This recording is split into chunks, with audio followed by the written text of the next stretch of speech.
Hello, hello. I think we are live. So just waiting for a couple folks to jump on here.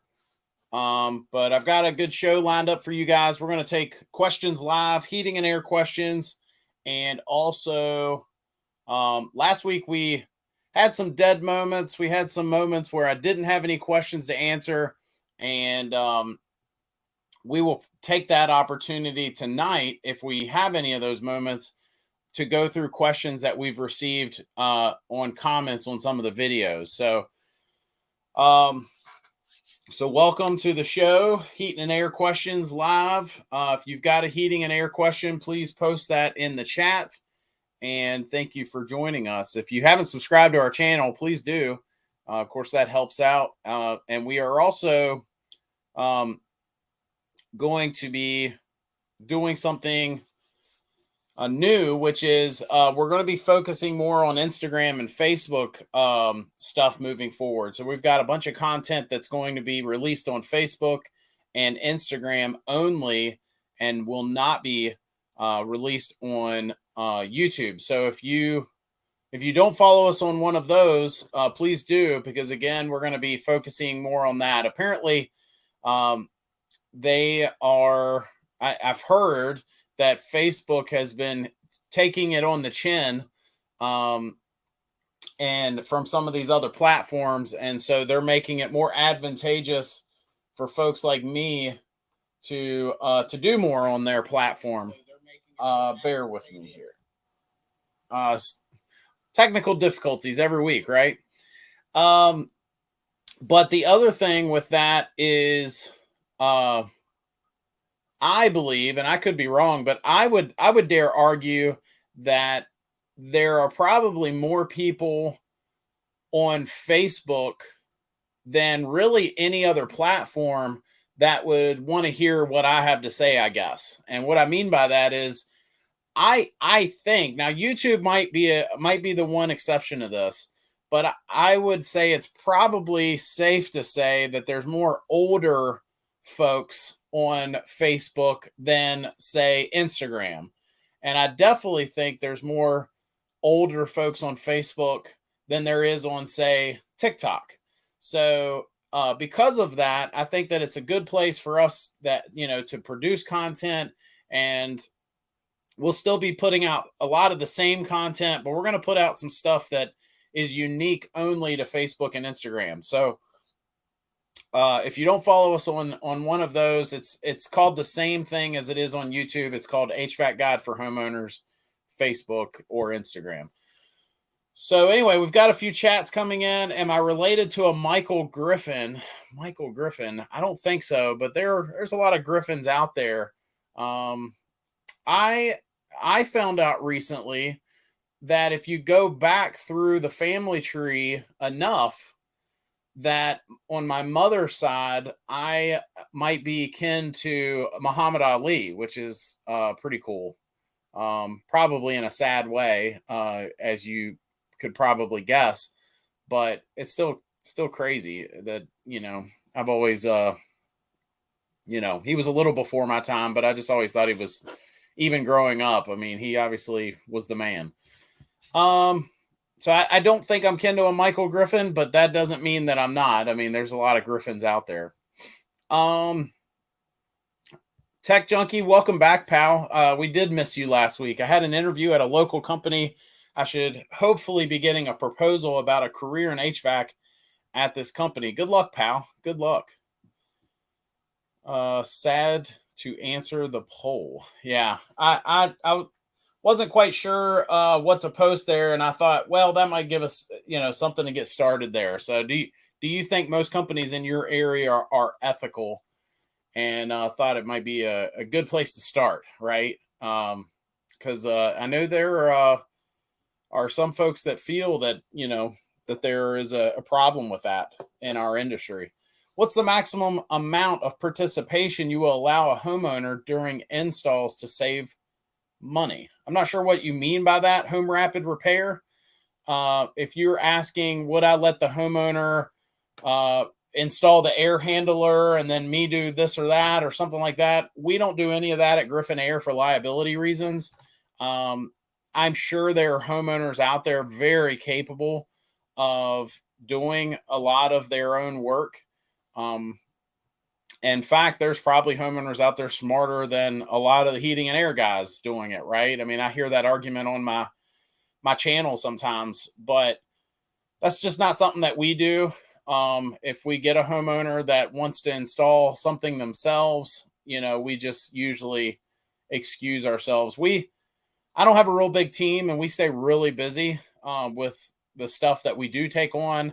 So we're just picky about the stuff we do. And so, when we go down those weird, I don't know, maybe weird's not the right word, but weird situations like that where, it's going to get done this way versus another way, we'll usually, go the route that, that makes the most sense for us. I do have a question for you guys. If you could help me, if you're watching this, I have a question because last week I was not happy with the audio quality. So if you could help me, in fact, this should probably be the poll question. But I'm going to do something really quick before I go any further. If you're watching this live, if you could help me out in the chat, this is not a sales thing where I'm trying to get you to participate in the chat.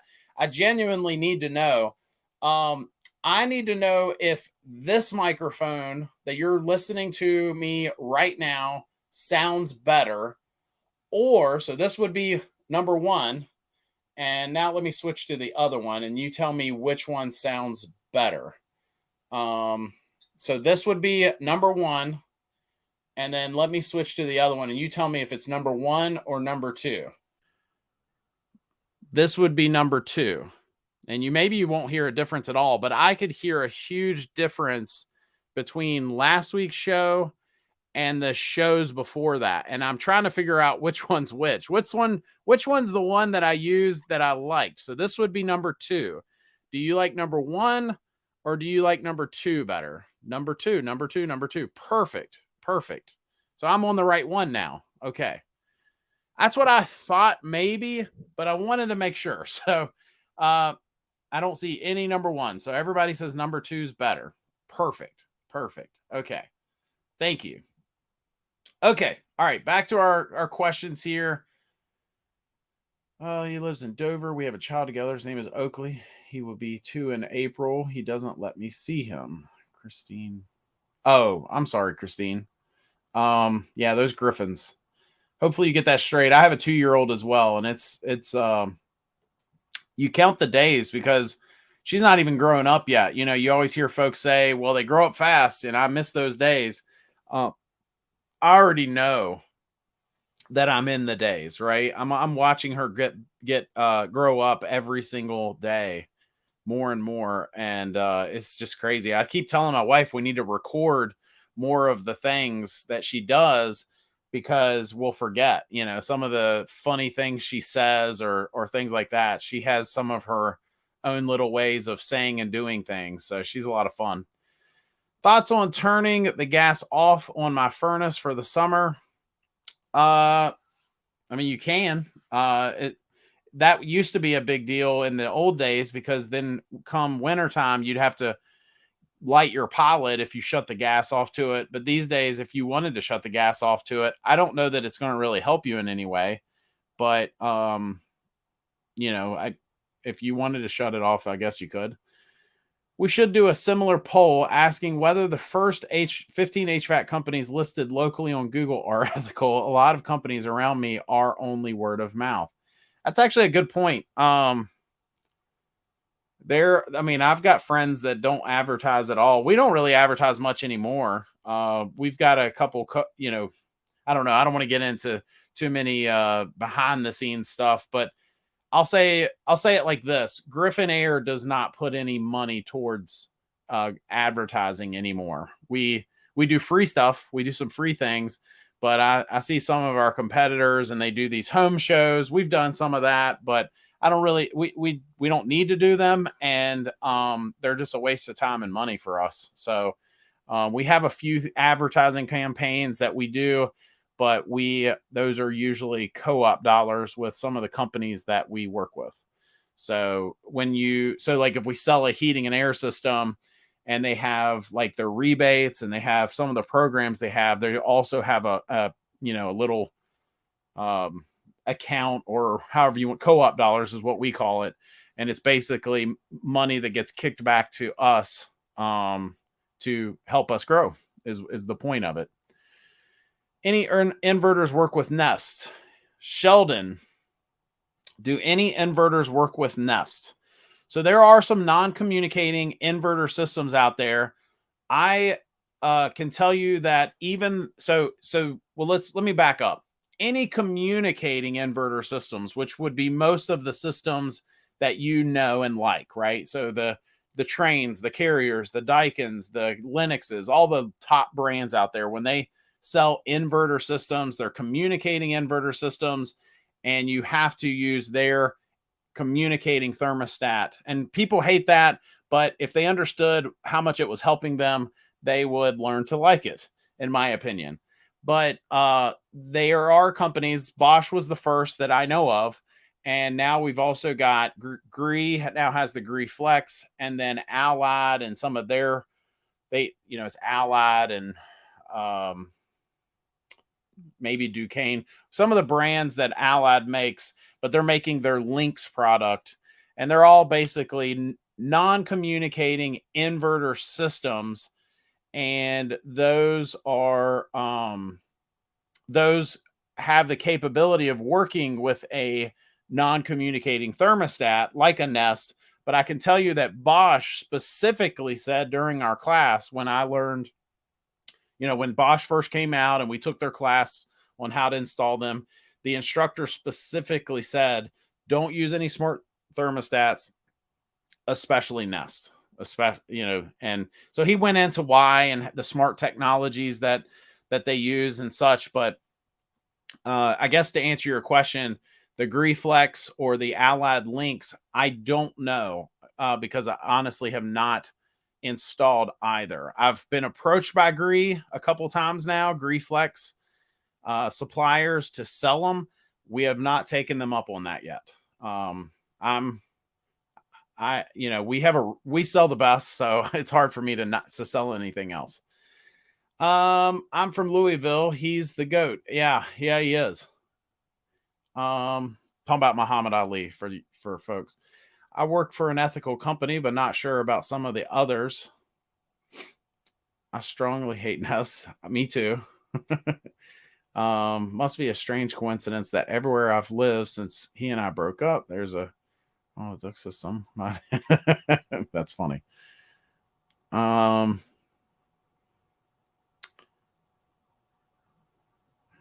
catch up. You live. I'm interested to hear what you have to say. Nice. Sorry, guys. I'm just reading, and I'm a slow reader, so I ain't gonna lie. I am in Massachusetts. Heat pumps or gas furnaces, or AC and gas furnace? What's better? Wow. I actually had this question this past week by somebody. I don't know if it was you or not, Sheldon, but I did have somebody ask this exact question this past week, and they were asking if it's better to go with heat pump or gas. So I think there's a couple answers to this question. In fact, we might do a video on this to go through everything. But the short version is I would ask you a couple questions. So for anybody that's following, he's basically asking, is it better to go with a heat pump with gas backup or just a gas furnace with AC? So that's our two options here. And my first question would be is the gas natural gas or propane? If it's propane, it's a no-brainer. I don't care where you live. You should pay the couple extra bucks and get a heat pump installed as your outdoor unit. On those milder days, you may argue and say, well, I don't get as many mild days, but on those milder days, you need to save as much money as you can on gas and install a heat pump. And then when it gets below a certain temperature, it'll switch to the furnace anyway. So if you have propane, I would definitely have a heat pump. If you have natural gas, it's up to you. I think it's kind of tomato. I think as time goes on, natural gas is probably going to go up in price. Um, and I don't want to get into all the political reasons why, but I do think that's going to happen. Um, and then the last thing I would say is, what's the cost difference? So if it's not that much more to go ahead and go heat pump, at least here in Virginia, it's usually a no brainer. If you're only talking about, one or $200 extra, and you'll be able to have the option. Now you might even say, well, Josh, in my area, the natural gas is so cheap that it would not make sense for me to even run a heat pump system. And I think that's probably that's an argument that could be made in some parts of the country. But I would argue that who knows the future? I'm not a psychic, and because of some of the things that are going on and the moving parts and all of that, there's always a chance that electricity could go up in price, or I'm sorry, gas could go up in price, and you would be probably happy to know that you have the ability to switch and run one or the other if it's there. So just throwing that out there, and so on. Tech Junkie, sounds like you agree with me. Love my Nest, Sheldon says. I tell you, Nest has a following. There are some people that do drink the Kool-Aid and love them. Aside from the behind the scenes deal with Nest and the technology behind it and all the different things and the issues that it's had, I've just never been a fan of the look. I have friends and family that would fight me on that and say they think it looks great. I've just never been a fan of the look. If I'm going to spend the kind of money that some of these thermostats demand, I think that it should look like you spent that kind of money. It should not look like an old Atari game stick. I wonder who knows what Atari is. What some of my younger folks that might catch us might not even know what that is, but Atari was the very first PlayStation is what it was, and it had these little spinny dials and things like that, and that's just what it reminds me of. Good or bad, you might like the way it looks, but that's just always been my thing. And to me, if they're going to spend money on a thermostat, I would want it to look like I spent some that kind of money. Andrew, we sell Trains pays for some of our advertising. Yep. So most companies, most good premium brands have something that they do to help their dealers, to help them along. Homeowners probably think, well, the help is they help you how to take advantage of people. But some of them have classes, some of them have co-op dollars, some of them have rebate programs, and there's all kinds of stuff. Some of them I think even have free trips, that they send their dealers on and stuff. I've never been able to partake in any of that, but someday maybe. Most heat pumps lag, I am told. 10 minutes cold air lag in the winter doesn't sell. There are hot start heat pump systems, and a communicating system would obviously go against that argument. But if you're still, installing old single stage systems, that might be an argument. It might take it a minute to warm that coil up. So, for one,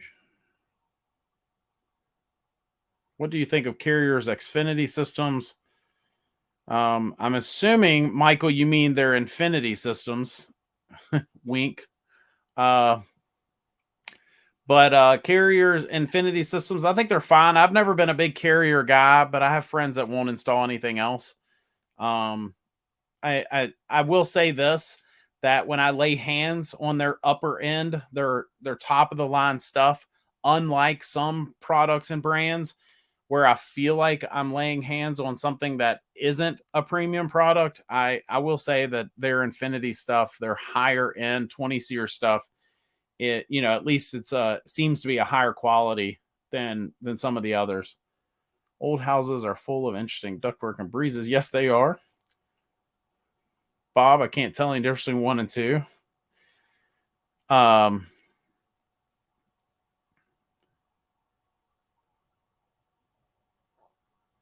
Yeah, I agree with you, Tech Junkie. Tech Junkie says the Daikin 1 thermostat with the blue and red LEDs below it is sexy, is what he says. And I do think it's really nice. You can turn it off. So we have had homeowners not like it because of the room that it's located in. They don't want lights. But if if it's in your living room or somewhere in a main area, not in a bedroom, and you like having that, I think it's nice. It's just it's almost like these houses that you see they do the under cabinet lighting, LED lighting. Same idea is what it kind of reminds me of, and it kind of shines on the wall there. So, any word on the wheel-less Daikin thermostat? Yeah, we've installed a couple of them. I like them. They're nice. The Daikin 1 Touch. They came out, I believe, at the beginning of February 1st is when we could actually start purchasing them, and I like it. It's very similar to the Daikin 1, just doesn't have the dial. The other thing that a lot of folks don't know that I did not know until I went to AHR, and that is the Daikin 1 Plus. So that's the difference. The one with the dial is called the Daikin 1 Plus, and the other one's called the Daikin 1 Touch. And I wonder if I can show y'all, if you're watching this, I wonder how hard it would be. Daikin 1 Touch. To pull this up here. Here we go. So share this tab. So hopefully you guys can see me here. And so this was the Daikin 1 Plus. So they call this the Daikin 1 Plus. It's got the dial right here. What I was going to say is I got to lay hands on one of these, the newer ones, at the AHR Expo last month or a month before, however long that was ago. And they've improved the dial. So it's much more responsive, and it actually feels more premium now. So when you spin it, it doesn't feel like it's spinning freely as much anymore. It's a little nicer. And then this is what they're calling the Daikin 1 Touch. So we did a video on this. You should check out if you haven't. But this is the Daikin 1 Touch. And so good looking thermostat. It does not have the light below it like the Daikin 1 Plus does. And it also doesn't have, I think it's got one less set of auxiliary contacts.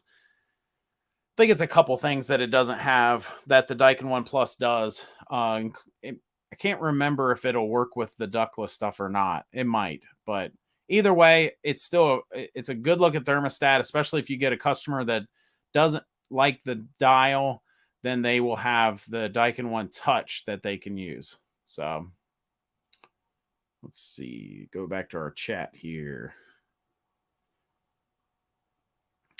Bob, I don't have Facebook or Instagram. Probably good, Bob, that you don't have those. They're a friend of mine says that they're just poison. They're poison to your brain. They'll waste a lot of what's most precious, and that's time, right? Any difference in the functions? Not a lot. So they both use the same app.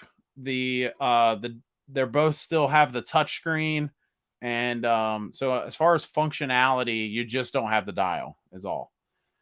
Have you seen the LG's ductless systems? Their indoor head looks like a picture on the wall. Yes, they've been making that for a long time, Michael. And they are kind of cool. I'll give them that. Some people don't like them. Had a friend of mine the other day saying that he thought it was, what did he say? I think it was something to the effect of he thought it was kind of like cheap looking. But I think they're cool. They're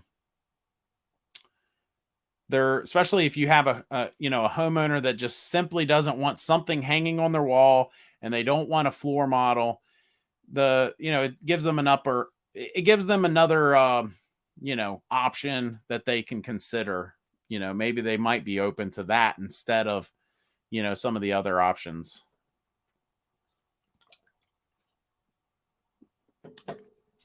So very well. Well, keep the questions coming if you have them. Let me check on our poll here. Our poll is, Do you think most HVAC companies are ethical? And right now, no is winning. That more companies, when I say most, so the majority of companies are, oh, it just jumped. So somebody said yes, apparently, as I was reading this. So, it's still, it's basically half and half. So half of the folks that took our poll think that heating and air companies are ethical, or most of them are ethical, and most of them, or half of them, are not. I'll say that I think there's a lot of folks in our industry that give us a bad name, but do I think that most of them are not ethical? Do I think most of them are up to no good? And I would say probably not. I have some companies in our area that I'm not particularly, based on my interactions with them or going behind them, I'm not a fan of them. I would not let my family use them. But at the same token, there's probably several companies that I would be okay with, if my own family, if they weren't going to hire me, that, if they're going to hire them instead. So that's interesting though, that we're in half. I honestly, when I posted that poll, thought that there might be a landslide of people thinking that most companies are unethical. So that's interesting that we're half and half so far. So anyway, let me go to a question on our comments section here. And let's see if I can post this. This question: I have gas now and seriously considering money split.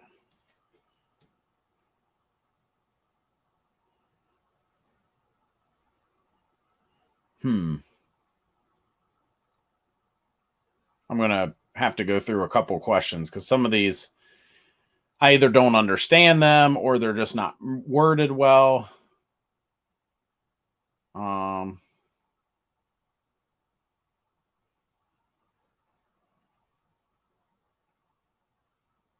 Bear with me. I'm sorry. Just trying to get it. Can you talk about cooling boost mode for the Daikin Fit? Tech junkie trying to put me on the spot.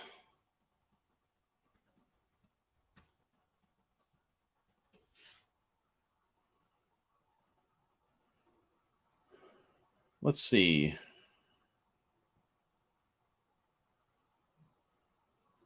See, I normally get to I get a moment to do some homework on some of these questions. I got to be honest, we don't mess with that a whole lot. So whatever the factory settings are on that, I don't think my guys are changing that, Tech Junkie. So I don't know if I have enough experience to talk about it, to be honest. My guys, I'll be completely honest with you. My guys know more about the Daikin Fit than I do. And what's interesting about that is when the Daikin Fit first came out, I did multiple classes with my guys, teaching them, how to install them. And, I remember the first 20 SEER Daikin we put in, and it was the first Daikin 1 Plus we had laid hands on. I went to the job site and helped the guys set it up and go through it. It was different than the other brands that we had installed, and, all that stuff. But since then, they've far surpassed me because they lay hands on more of them than I do. So I'm not out in the field as much as I used to be, and they know the trim to set it at, and they know how to change the voltage settings and all these different things that they do. So it's electricity is way up. Yes, it is. It is here in Virginia too. So, but anyway, Tech Junkie, I'll look more into that if that's something that you're working on, or if you need to know more info on. I'll definitely look up that and see what we can do about maybe doing a video on it or something. But I'm reading the the system setup on the Daikin Fit right now, and we don't mess with any of that. Especially so uh if it's anything like Train and American Standard on their 1050 communicating thermostat, it's got a and I think it's called aggressive, that we've had to turn on before. So we've had homeowners not happy with the variable capability, and it was ramping too far down, I guess, for them. And so they wanted it to reach temperature faster than it was reaching temperature. And so we would have to turn that setting on. I don't know if that's what if boost mode would be the equivalent to that or not. But I'll have to do some homework on that and find out for you. There's a guy that I used to follow on YouTube that does a lot of work with the Daikin VRV stuff and a lot of their inverter stuff. And I don't know, maybe we can have him as a guest one day, on here, and he can talk your ear off on some of this stuff. But I don't want to give you something that's incorrect either when it comes to that. I'm just guessing that it's probably something similar to what I just described, but we have never had to change that. So if it's off from the factory, then we leave it off. If it's on from the factory, then we leave it on. So we've never messed with that. To my knowledge, my guys might be able to tell you better than me, but to my knowledge, we've never messed with that. So let's see. Where did that question go that I had? Oh, here it is. Yeah, I get, so some of these comments I'm going through are folks saying, hey, do you know somebody in Michigan? Hey, can you recommend somebody in the San Francisco Bay Area? Some of the questions I get like that. And unfortunately, I mean, I don't have friends across the country. I have been approached by companies to put something like that together. But I am reluctant because I don't want to just be another home advisor, another company that wants to just sell leads to contractors. And usually the good contractors don't mess with any of that stuff anyway. So they're good and they don't need to, and they don't mess with, somebody that's just inserting themselves in there and taking money. Is how I've always felt about it. I know there's people that might disagree with that, but that's just how I feel. The best contractors aren't usually messing with any of that stuff. So that said, I just don't have that circle yet. Maybe that's something we'll put together someday. I've actually talked to one of our companies that we've partnered with is a company called MeasureQuick, MeasureQuick is a tool. Excuse me.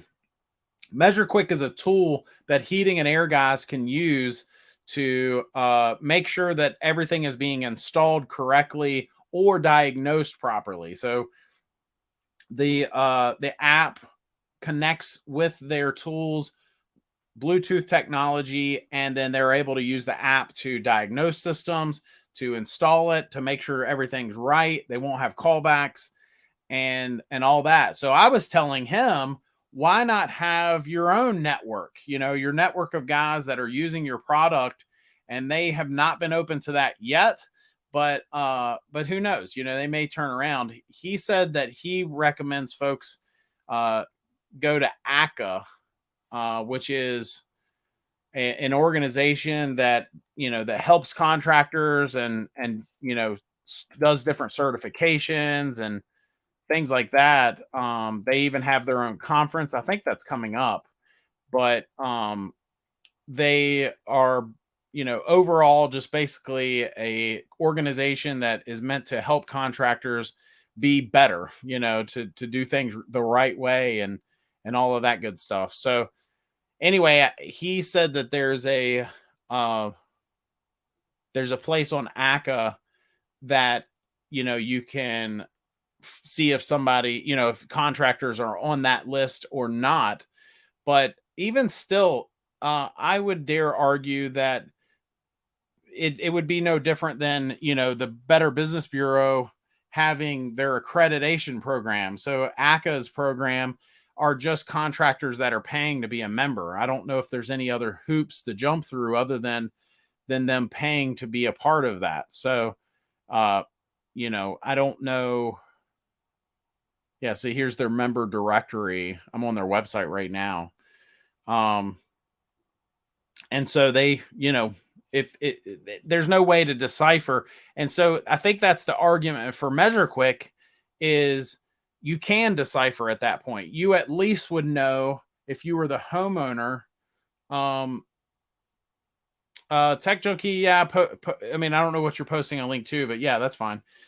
But the at least with MeasureQuick, if they did have somebody saying, okay, here's the folks that are in or out, the contractors are on this list and they're using our product and they're doing things the right way, or there's everyone else, then at least homeowners would have a way of being able to decipher that, to be able to say, okay, well, I don't really know who's good or bad as far as whether or not they're going to treat me good and answer their phone all the time, but I at least know that they're using MeasureQuick, if that makes sense.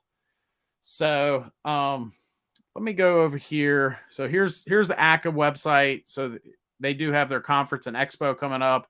Again, if you're a homeowner, this is not anything you would ever really need to deal with. But okay, so that's password protected. And I think I might have an ACA membership, but I don't know what my password and stuff are right this second.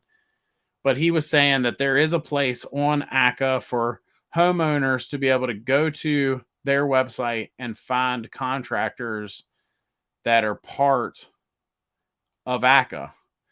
But yeah, so I don't know. But again, I don't know that that's necessarily the same thing. I mean, to me, that's still a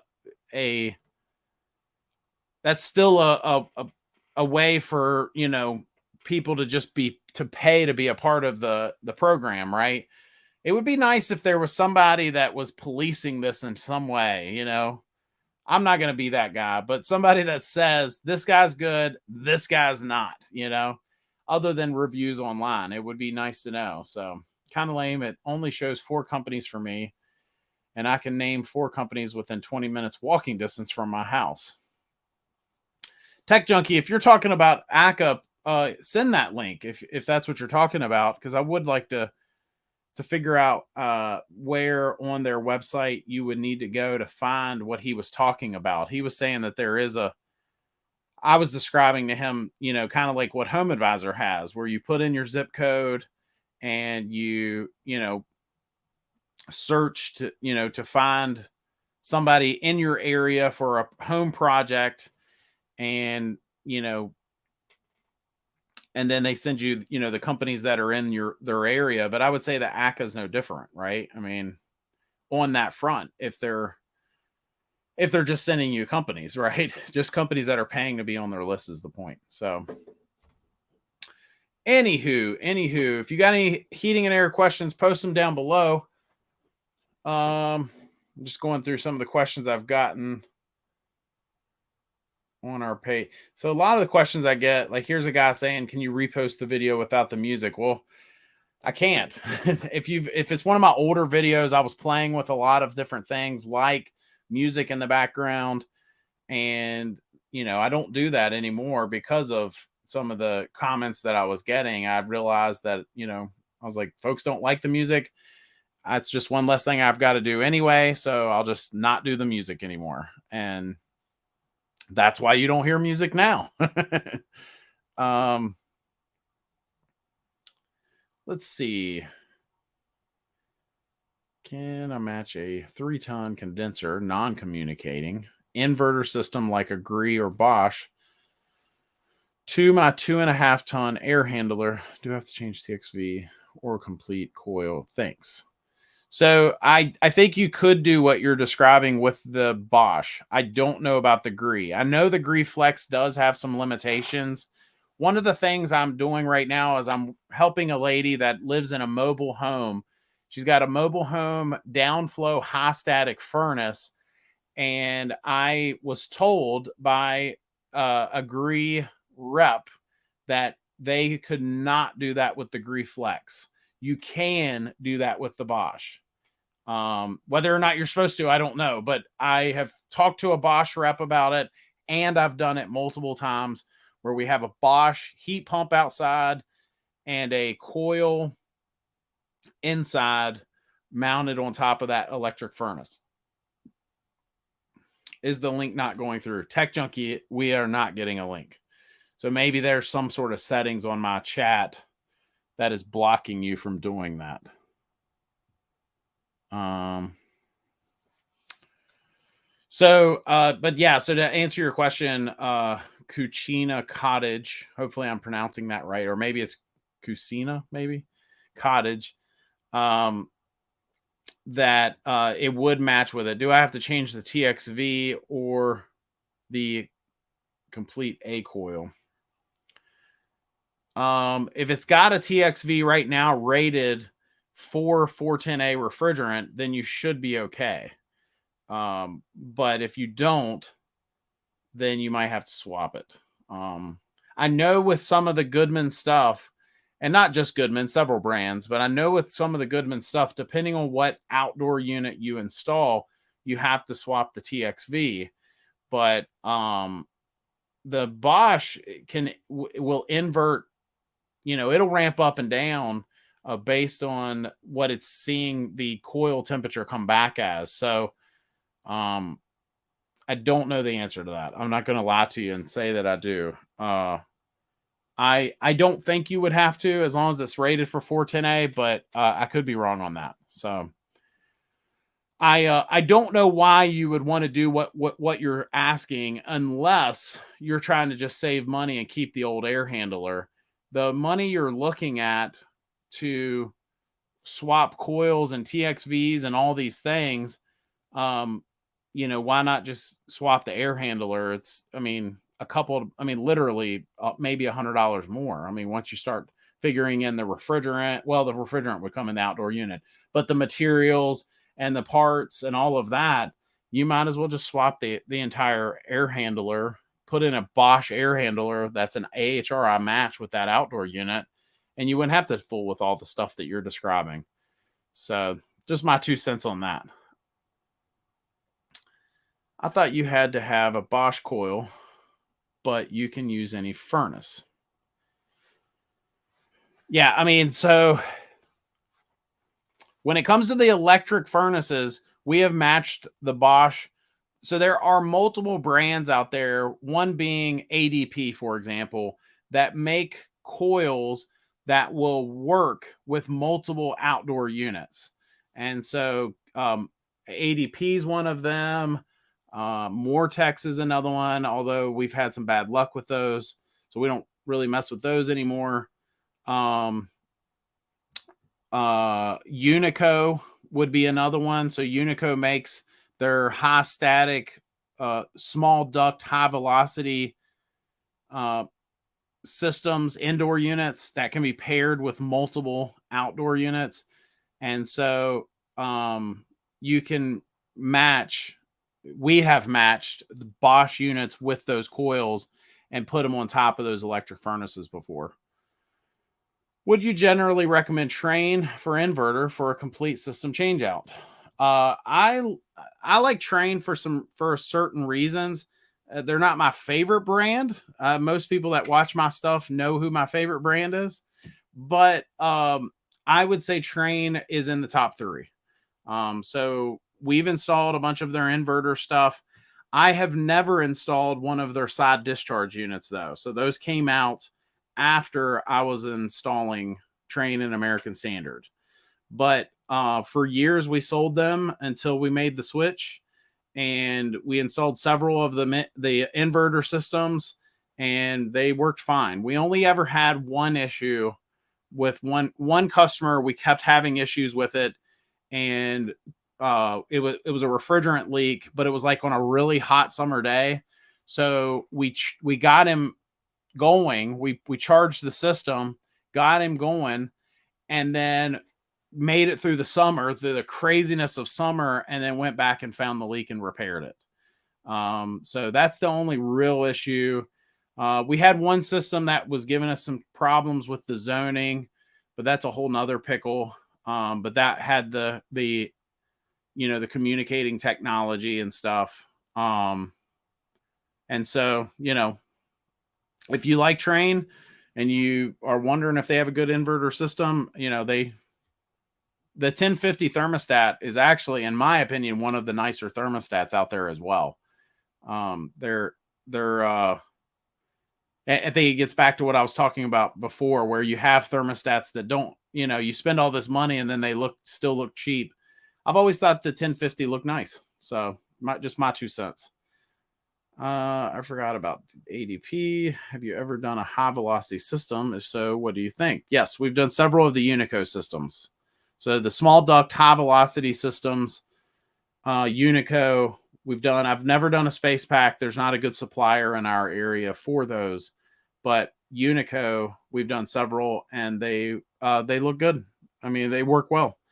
We installed one here locally, just down the road here, and I've never heard back from those people. We installed it. I think we did a tune-up on that system a couple years later, and then that's it. I have not heard from those folks. So if I went looking for inverter and doing a complete change out, I'd look into Daikin Mitsubishi Carrier.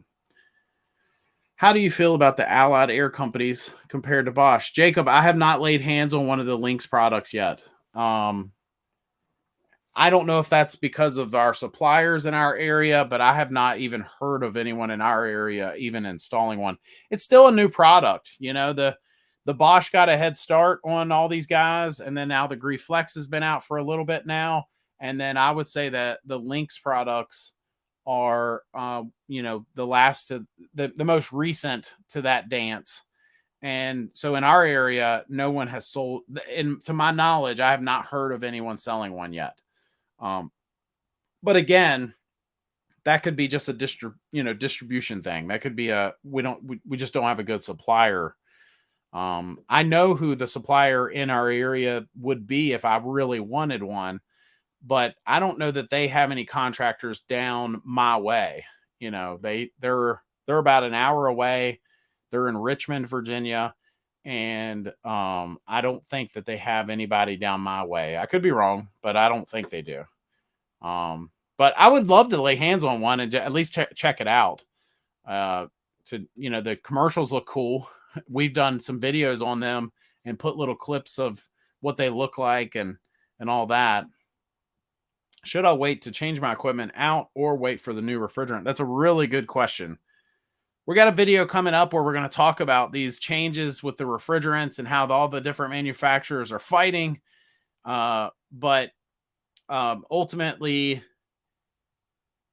I think that's a really tough question because I don't know how things are going to shake out. What's frustrating for a lot of folks is knowing that these new refrigerants coming out, they already know that they're temporary.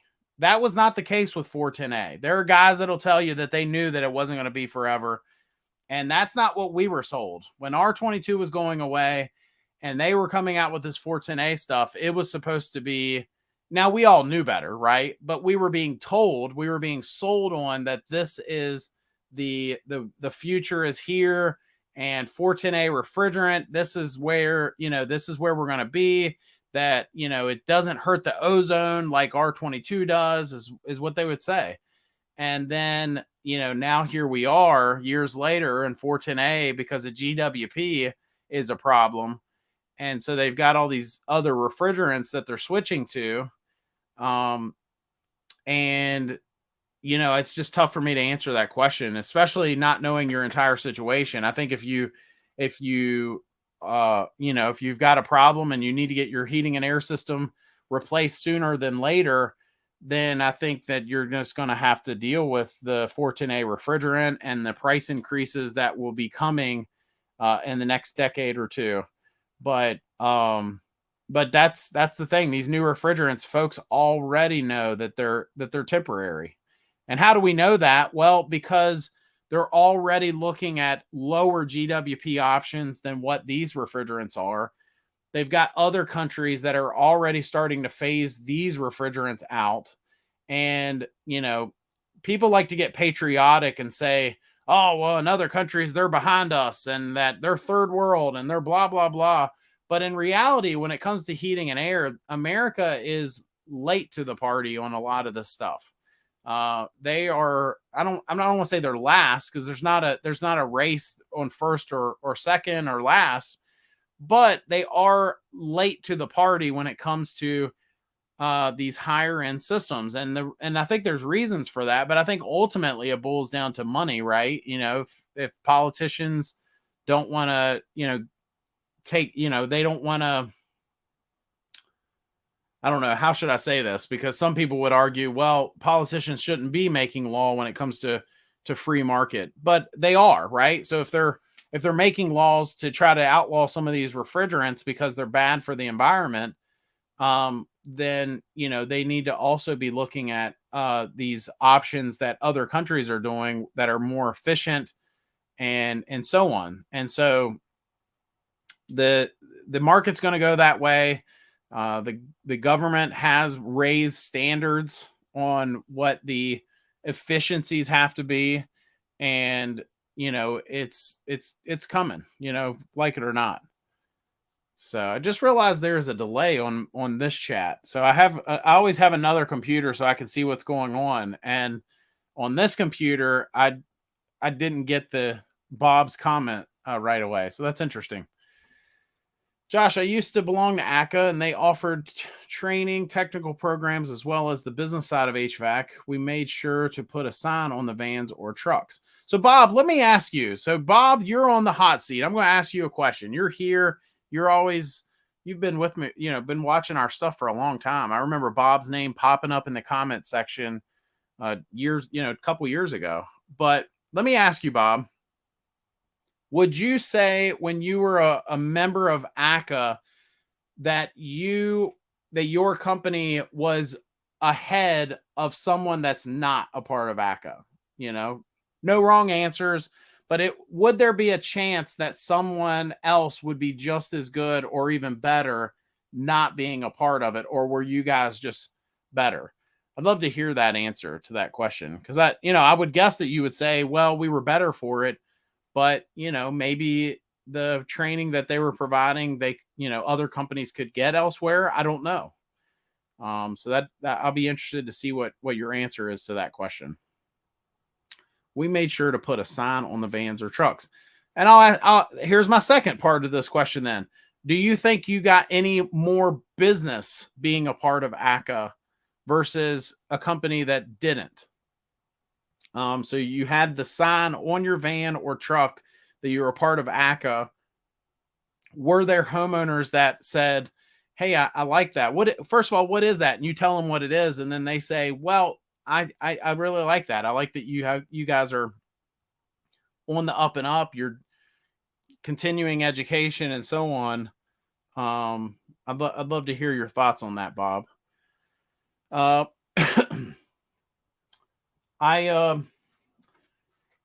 While we're waiting for more questions to come through, if you've got any heating and air questions, I did have a quick little story I'll tell you guys.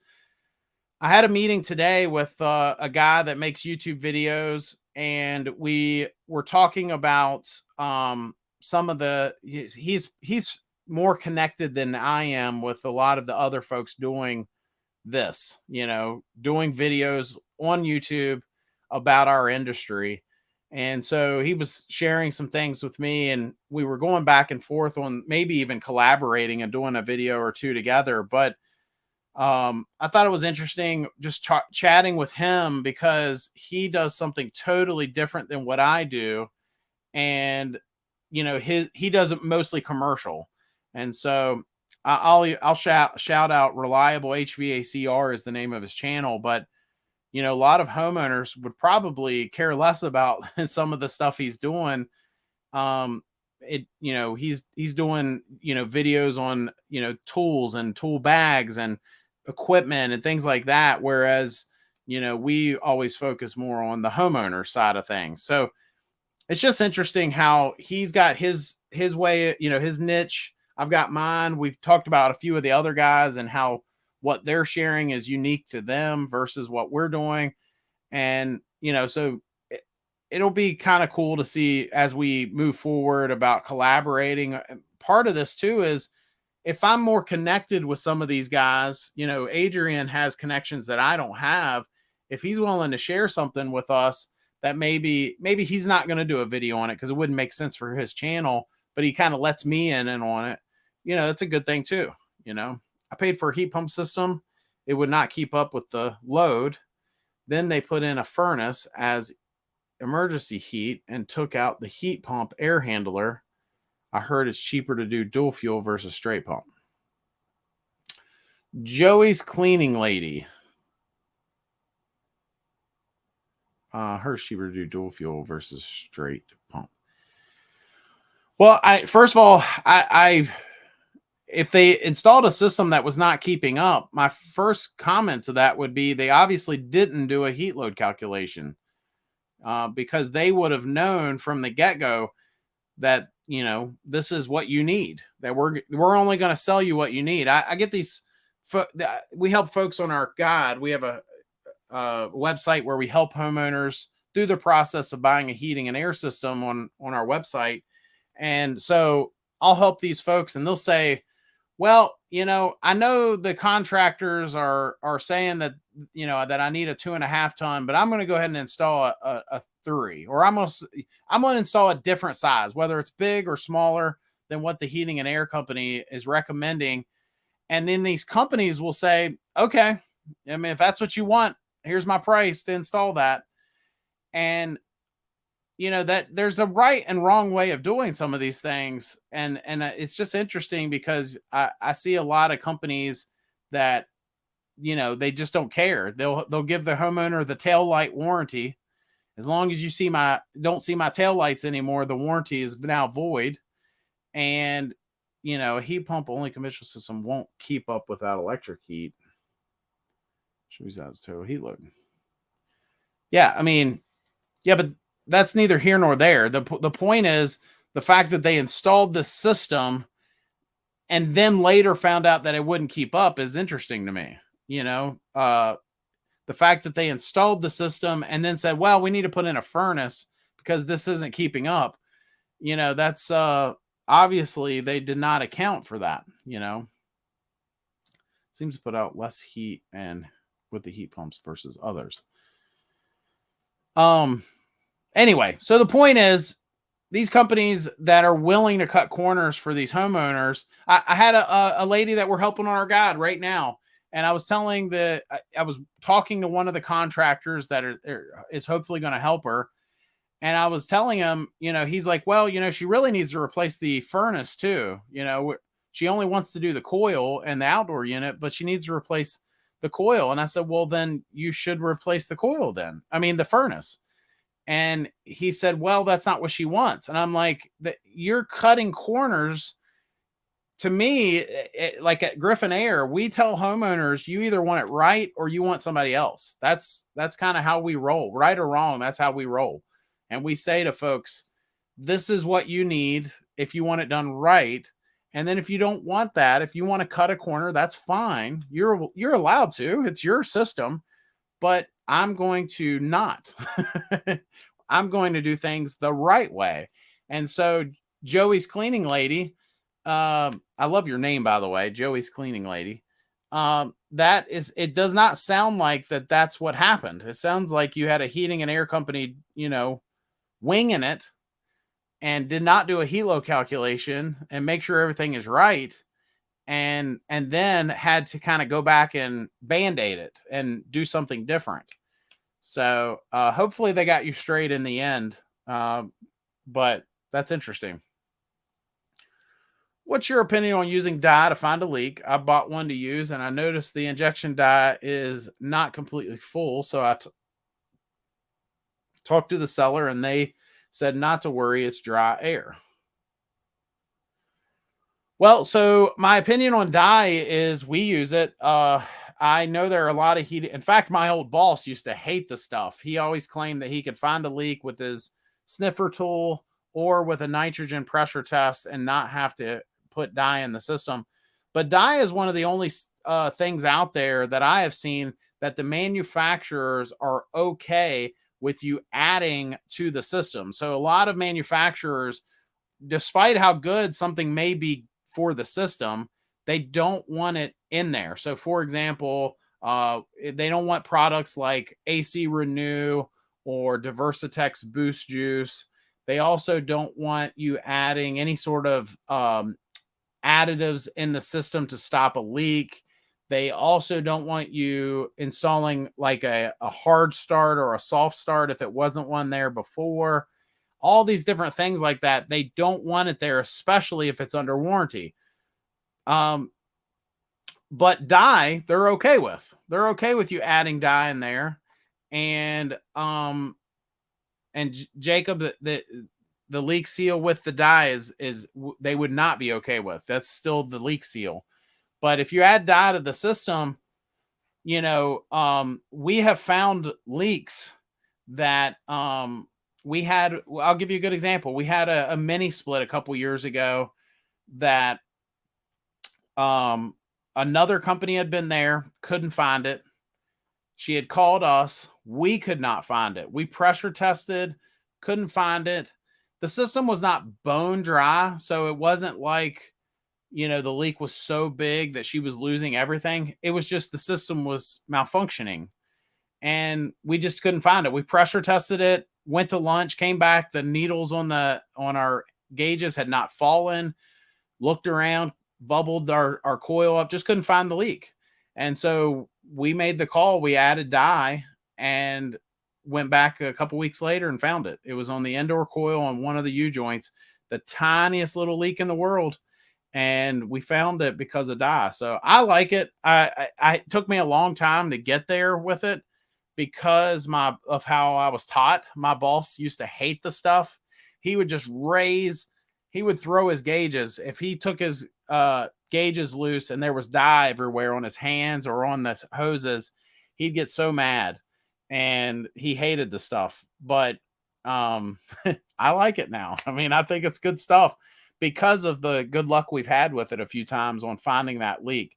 The other thing is to do some of the techniques that folks do to find a leak. If you can't find it with your sniffer, then you might have to do something like charge the system with nitrogen or something like that to try to find the leak. And, you're having to claim the refrigerant. You go to look for the leak. Now you've done the nitrogen.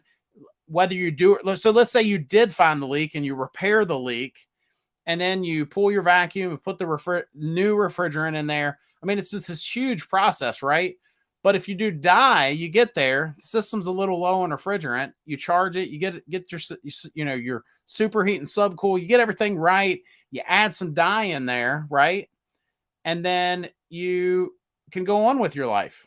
You did not waste money on all this stuff, because in the first scenario, what if it wasn't the only leak? What if another leak springs up? You'll find that with dye in the system. You won't have done that with the first technique. Just my little argument against it. I'm sure there are other guys that could argue the other way, but that's just what we've kind of started doing at Griffin Air. That, if you have a guy that wants to put dye in your system, I wouldn't lose sleep about it. In fact, if you have a system leaking, it might be good for you in the end. They might find that pesky leak, and you won't have to keep spending money getting your system charged every year with refrigerant. I will say this: I'm going to do a video soon about new technologies coming out, but those videos never do well. So now y'all are on live. I'm going to just tell you anyway. But there is this new technology that is going to be coming out. They're going to be putting it in the system standard, is what I'm being told. And that is, they're going to sense if there's a refrigerant leak in the indoor units. I think part of that is because of the new A2L refrigerants. They're almost maybe requiring it. I don't know, but something in there that will tell the system something's wrong here, and we sense a refrigerant leak, and then either shut the system down, or maybe it gets an error code on the thermostat, or whatever the process ends up being. But I think that's a technology that's a long time coming. That should have been out years ago, right? Um, so anyway, I worked with a guy that actually used dye and found that it actually would seal up leaks if they were minor. Yeah, you're probably talking about that leak seal with the dye in it. Just regular dye wouldn't do that. We put AC Renew in our system because lots of noise used to shake the house on startup. Now it's running like a champ, and it's night and day unit, like 25, 30 years old. Yeah, I mean, it's good stuff. Whether you do the AC Renew or I like the Boost Juice because it's easier to put in the system. But it's basically the same stuff, that it's going to lower the noise level of the outdoor units. It's going to make the compressor run better. It's going to add more life to that system. And we have had folks that the cool thing about the Boost Juice is you just connect it to your ports and you push a button. That's it. And now it's in there, whereas with the AC Renew, there's a tool you've got to get, and it's like this gigantic metal syringe, and it's just it's kind of a pain, to be honest with you, in comparison. I mean, we've used it. It works great, but it's not it works fine, but it's not as great as just pushing a button. And so the Boost Juice, because it's limited on where you can get it, we started offering it on our website. So if you go to newhvacguide.com, go to the store at the bottom. Do we make a couple bucks off of it? A few, but it's not much. We basically were giving folks an opportunity or a place that they could get it, and you could add it to your system and push a button. And so if you haven't seen my video on Boost Juice and you've got an older system, you want to get some more life out of it, go check out that video. I go through that, and I take it out of the package and show it to you and all that good stuff. What is your opinion on ADP coils versus an OEM coil? I mean, it just depends on what you're doing. We've installed ADP coils, but if I'm putting it in an air handler or something that needs to be an AHRI match, then I'm going OEM every time. So, but there are times when that an ADP coil makes sense, and we've installed them and had good luck. All those years that Lennox was having all those issues, ironically, Lennox owns ADP. It's odd that ADP, it doesn't seem to me like they had as many issues or any, versus the issues that Lennox was having. But that's, we've installed a bunch of the ADP coils and they've worked fine. Regarding the new technology, where did you read this? I heard it in a class, Jacob. So I was in a class and they talked about some of the upcoming things, and that was one of them. That is a commercial tech that should have been around a long time ago. There are sensors and things that I've seen on commercial systems. Here in Virginia, I don't know if it's like this everywhere, but here in Virginia, depending on where it's installed, commercial heating and air systems have to have smoke alarms installed on them as well.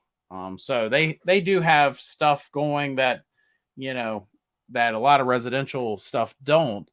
But yeah, that technology on sensing the refrigerant, I mean, that's a game changer. It's a long time. It should have been out decades ago, something to sense that, if nothing else.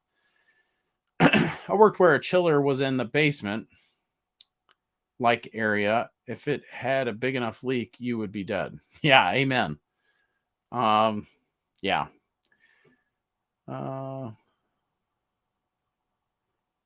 Do Nest thermostats really damage the system without a C-wire?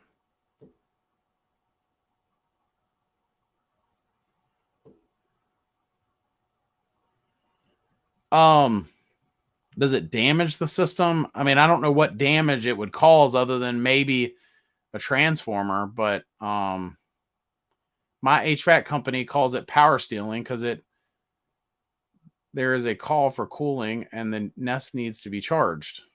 Yeah, so what it does is it gets its ground or neutral from one of the other wires. So that's why they call it that, power stealing. But I don't know that it would damage anything. Nests themselves seem to have some issues from time to time, and a lot of times it's those units that they are doing that stealing off of one of the other circuits. But I've never heard of it damaging the heating and air system. But if you have a heating and air company telling you that, maybe they either A, have had experiences I haven't had, or B, they're just trying to get you out of that thermostat because either you've had issues or you're going to. It would take away some of the control voltages, causing shorts. Trained centrifugal chiller 80 ton, I think. Chattering contacts. Look up anti-DIY HVAC and look at his Nest videos. Enough said. Yeah.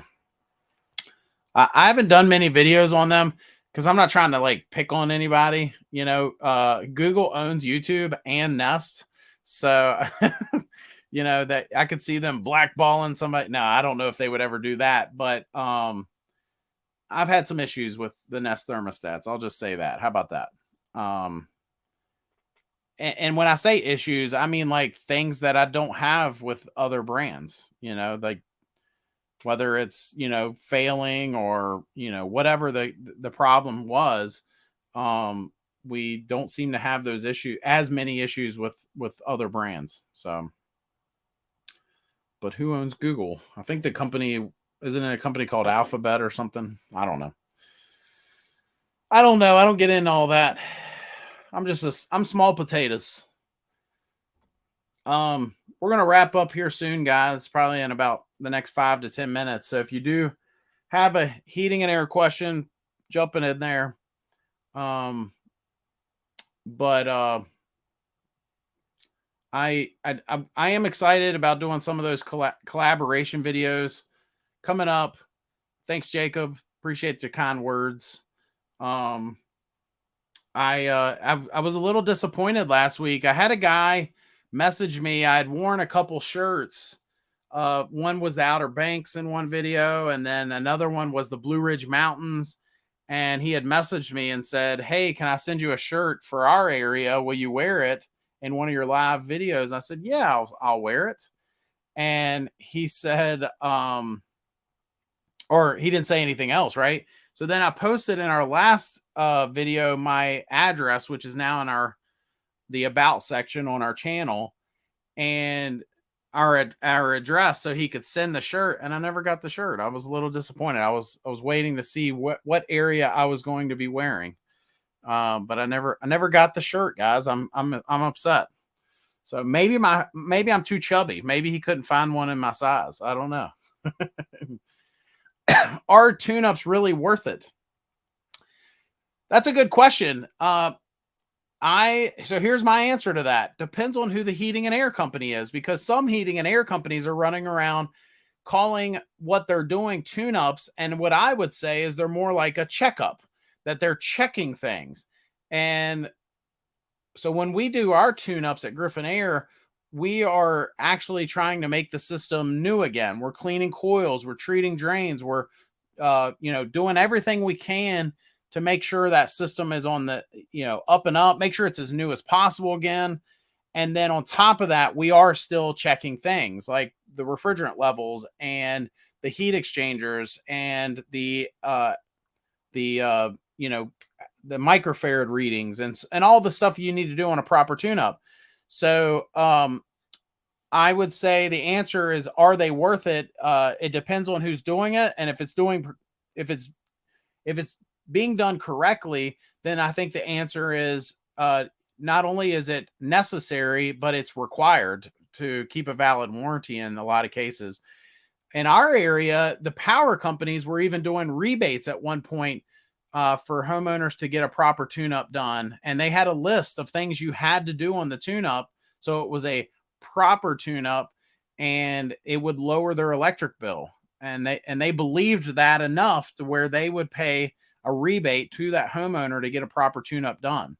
So I don't know if they're still doing that, because I got out of that, but I know they did do it again after that program ran out. They started it again. So is it normal for a heat pump to put up max 20 degrees over ambient?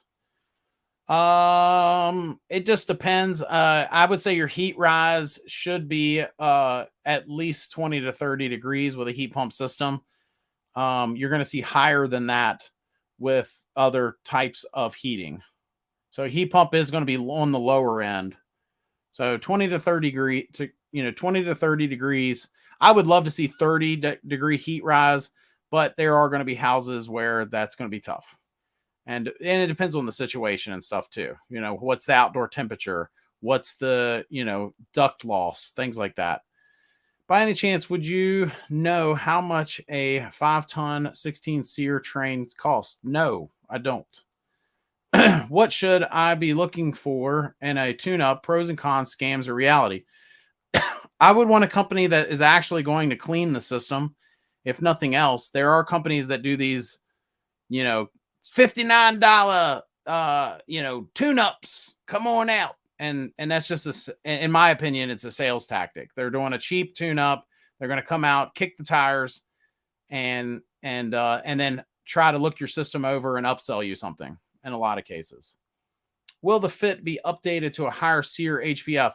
That's a really good question. I think it will be at some, but I've not been told that. It's a really good question.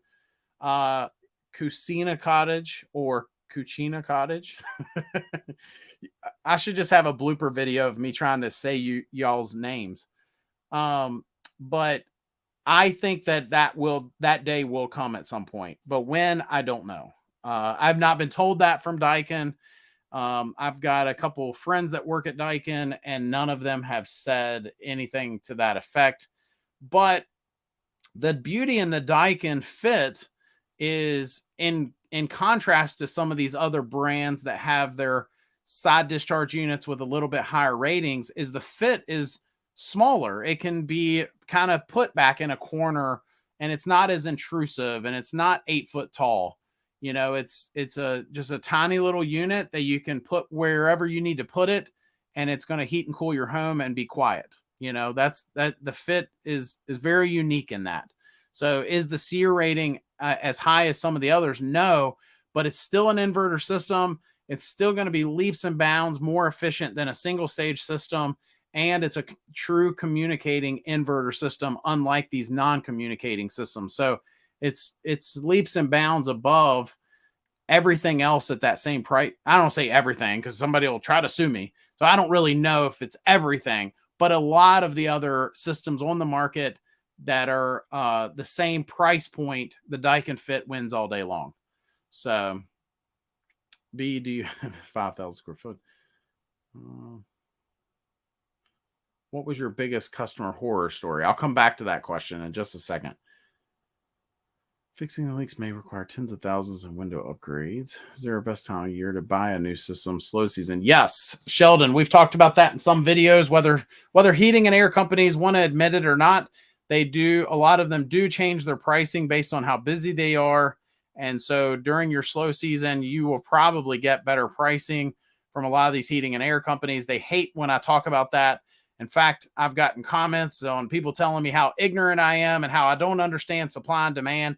I don't think it matters. You can use whatever verbiage you want to use. The bottom line is, if you're changing your pricing based on how busy you are, that's fine. Just, don't be upset when I am honest with your customers about it. My top video, my most watched video of all time, it's called The 3 Secrets That Heating and Air Contractors Don't Want You to Know. And one of those secrets is me talking about how that they change their pricing based on how busy they are. Now, a lot of contractors get all upset and say, well, you just don't understand supply and demand. It's not even the point. Whether you're right. I don't understand anything. Okay. I'm an idiot. But what I do is I tell your customers the truth, and you're obviously upset about it. Okay, supply and demand, then fine. Whatever reason you're doing it, you're still doing it. So that's the answer. There are better times of the year that you're going to get a better price. And we don't do that at Griffin Air. So that's why they get upset, because I tell folks that I don't do that at Griffin Air. I don't raise and lower up, take advantage of people when I'm really busy. versus when we're not. And I think we lose business because of that. In the off season, these guys will undercut us by thousands. And then in the summer, they bid thousands of dollars more than us. And, I feel like it's a little unethical in my opinion, but that's just me.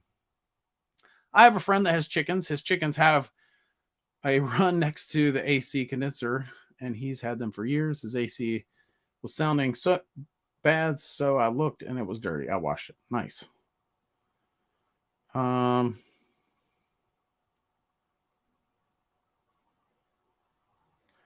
Just reading through everything.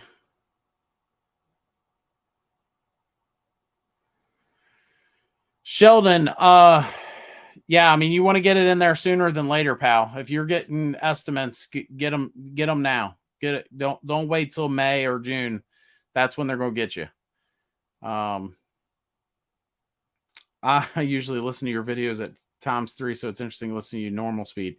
Yeah, I'm a slow talker, so I apologize. And the other thing is I get to edit everything out on my normal videos, where you guys got to listen to every stutter, every pause on live videos.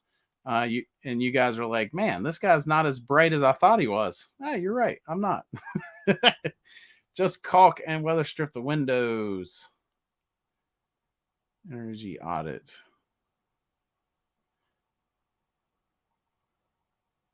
Oh.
Hey guys, I don't know if you can hear me or not. I don't know what just happened. My entire computer shut down. And of course now my camera doesn't want to get going. So I'm sorry about that. I don't know what happened. I'm going to try to figure it out. I think it's something weird and kind of a fluke, but I am going to wrap this thing up, and hopefully you can hear me right now, but I appreciate you guys. Hit that subscribe button. We hear you. We want the story. Man, I don't even remember what the story was, because I am so I'm so baffled by what just happened. Tech Junkie, what story was I telling? I'm just floored that my entire just out of nowhere, my computer can go into sleep mode if if you're not doing anything. But this wasn't the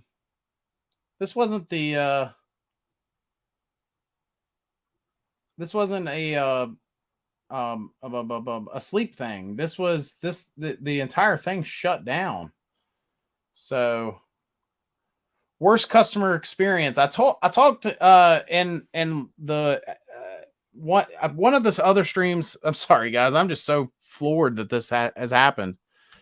But I talked in one of the other videos about the fish story. So that we had a guy throw a bunch of fish guts down his ductwork, and it was so bad that we ended up having to they were subpoenaed us to testify in court over it, which was so crazy. Now we ended up I guess they settled outside of court, or the guy took a plea deal or whatever, but that one was pretty crazy. How about another question? I mean, another story about the worst customers. Yeah, see, my camera will not reconnect now without restarting the computer. Let me think here. I'll end tonight's call with this. Let me think of a really good story of the craziest stuff that we've done. Here's one. So years ago, a lot of folks don't know this, but I'm a master plumber as well. So I'm a master heating and air tech. It's the craziest life because I went to school to be an electrician. I could go sit and take the test to be a master electrician if I wanted to, although I do not claim to know as much as most master electricians. But I did do that for a while, and I went to school for it. Then I ended up at a plumbing company, and then I ended up at a company that did all three, and I fell in love with doing heating and air. So that's kind of the short version of a very long story. Anyway, when I was at the plumbing company before all of that, I was working, we were doing a job where they were jetting the septic field. So it's this, if most people know what it is, but if you've never seen one, it's basically a pressure washer with this end on it that you can run down the pipes of a septic field, and it will, clean everything really good. It jets the system. It's like pressure washing the inside of the septic field. And anyway, make a long story short, I was pulling it out, and the guy was supposed to shut it off, and he didn't. And all of this raw sewage was shot all over my face. So that's one story.